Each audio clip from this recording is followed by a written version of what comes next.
Hello and welcome to Banter with Chetan. Port Blair उतना ही mainland है जितना दिल्ली, मुंबई और चेन्नई है।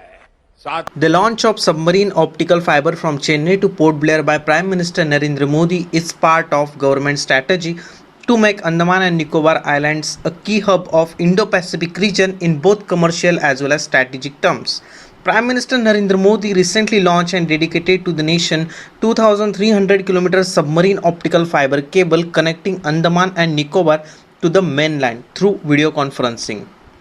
Sources said this could be the first step for India to set up an alternative to China for the Association of Southeast Asian Nations countries to gain international connectivity. Currently, China provides a majority of its submarine optical fiber in the region. The laying of submarine cable would now enable endless opportunities in the islands, said an official. It will help Andaman and Nicobar in getting cheaper and better connectivity and all the benefits of digital India, especially in improving online education, telemedicine, banking system, online trading, and in boosting the tourism. The government also plans to develop Andaman and Nicobar as a hub of port-led development as it is at a competitive distance from many ports of the world.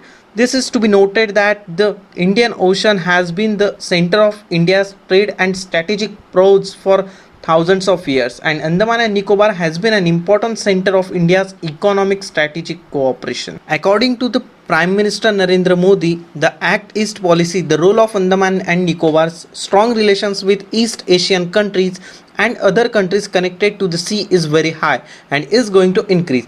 This is to be noted that an islands development agency was formed 3 years ago to strengthen its role. The Port Blair airport is being enhanced to handle a capacity of 1200 passengers. Along with this, the airports are ready for operations in Diglipur, Car Nicobar and Campbell Bay. The government is hopeful that the blue economy like fisheries, aquaculture and seaweed farming in the islands will accelerate with the modern infrastructure being developed in Andaman and Nicobar. Thank you so much guys for watching this video and do subscribe our channel Banter with Chetan.